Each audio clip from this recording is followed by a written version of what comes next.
Doctor ইউনূসের ধৈর্য শক্তি অবাক করার মতো। তিনি কখনো কথার মাধ্যমে জবাব দেন না। যারা তাকে বারবার অসম্মানিত করেছে, গ্রামীণ ব্যাংক থেকে আলাদা করেছে, আদালত প্রাঙ্গণে এনেছে, তাদের বিরুদ্ধে তিনি কখনো বাজে কথা বলেননি। ডক্টর ইউনূস ক্ষমতাবান হলেও নিরীহ স্বভাবের, কথা বলেন নিচু স্বরে। গভীর নদীর স্রোত যেমন শান্ত হয়, ডক্টর ইউনূসের স্বভাবও তেমন। প্রতিশোধের বদলে তিনি নীরবতাকে বেছে নিয়েছেন। তিনি প্রথমবার হয়রানির শিকার হয়েছিলেন 2010 সালে। বয়স বেশি হওয়ার কারণে তাকে গ্রামীণ ব্যাংকের এমডি পদ থেকে সরে যাওয়ার ইঙ্গিত দেওয়া হয়। বাংলাদেশ ব্যাংক দাবি করেছিল 1999 সাল থেকে ডক্টর ইউনূস অবৈধভাবে গ্রামীণ ব্যাংকের ব্যবস্থাপনা পরিচালক বা এমডির পদ দখল করে আছেন। তাই ডক্টর ইউনূসকে তারই প্রতিষ্ঠিত ব্যাংকের এমডি পদ থেকে সরানো হয়। ওই সময় মার্কিন পররাষ্ট্রমন্ত্রী একাধিকবার শেখ হাসিনাকে ফোন করেন, ডক্টর ইউনূসের ব্যাপারে কথা বলেন শেখ হাসিনার সাথে। তবে হিলারি পাত্তা পাননি। শেখ হাসিনা নিজের পথেই হেঁটেছেন। শুধু হিলারি নন, বিশ্বের অনেক প্রভাবশালী নেতা মন্ত্রী ডক্টর ইউনূসের পক্ষে দাঁড়ান, কিন্তু কোনো লাভ হয়নি। 2011 সালে শেখ হাসিনা জাতীয় সংসদে বলেন, একজন ব্যক্তি বছরের পর বছর একটি প্রতিষ্ঠানের প্রধান থাকতে পারেন না। তার হাত দিয়ে মানুষকে উচ্চ সুদে ঋণ দিয়ে শোষণ করা হয়েছে। তিনি ডক্টর ইউনূসকে রক্তচোষা বলেও অভিহিত করেছিলেন।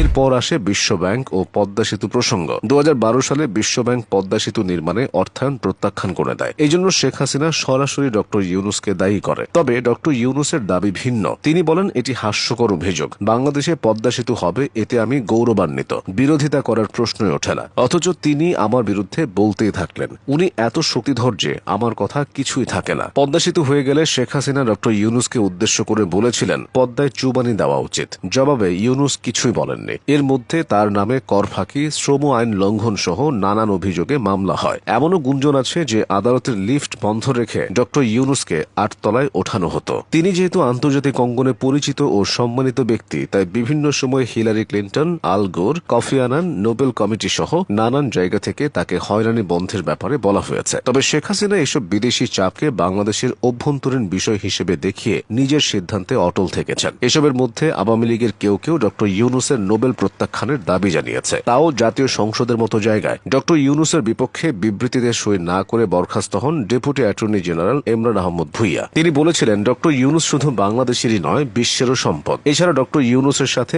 বেচারিক হয়রানি হচ্ছে বলেও তিনি মন্তব্য করেছিলেন। পরে বাধ্য হয়ে পরিবার সহ মার্কিন দূতাবাসে আশ্রয় চেয়েছিলেন। তবে সবকিছুরই শেষ থাকে। 2024 সালের 5 আগস্টের পর শেখ হাসিনা ক্ষমতাচ্যুত হয়েছেন। অন্যদিকে ডক্টর ইউনূসের ক্ষমতা আরও বেড়েছে। সেই সঙ্গে তার ধৈর্যের পরিমাণও বেড়েছে। অন্তর্বর্তী সরকারের প্রধান হয়েও তিনি প্রতিশোধের পথে হাঁটেননি। 84 বছর বয়সেও তিনি দেশ বিদেশ চষে বেড়াচ্ছেন। এখন পর্যন্ত তিনি 7টি গুরুত্বপূর্ণ বিদেশ সফরে গেছেন। সামনে আছে আরো অনেক সফর। তিনি যেখানেই হাত দিচ্ছেন সেখানেই যেন সোনা ফলছে। ব্যবসা বাণিজ্য থেকে তথ্য প্রযুক্তি, বিদ্যুৎ খাত থেকে বৈদেশিক নীতি, অল্প সময়ে ডক্টর ইউনূস সবকিছুই গুছিয়ে নিয়েছেন। পুনরুজ্জীবিত করেছেন ভেঙে পড়া ব্যাংকিং সিস্টেম, থামিয়ে দিয়েছেন রিজার্ভের পতন। এছাড়াও অভ্যন্তরীণ নানা সমস্যা সামলে বাজার পরিস্থিতি স্বাভাবিক রাখাটাও ইউনূস সরকারের বড় সাফল্য। সবচেয়ে বড় কথা, তিনি এসব করেছেন সীমিত সুযোগ আর বাজে পরিবেশে। রাজনৈতিক সরকারের মতো কর্মী বাহিনী বা প্রান্তিক জনবল তার নেই। তিনি প্রতিশোধের পথে হাঁটলে হয়তো অনেক সংস্কার হতো না। ডক্টর ইউনূস দেখিয়েছেন প্রতিশোধ নয়, পরিবর্তনই শেষ কথা।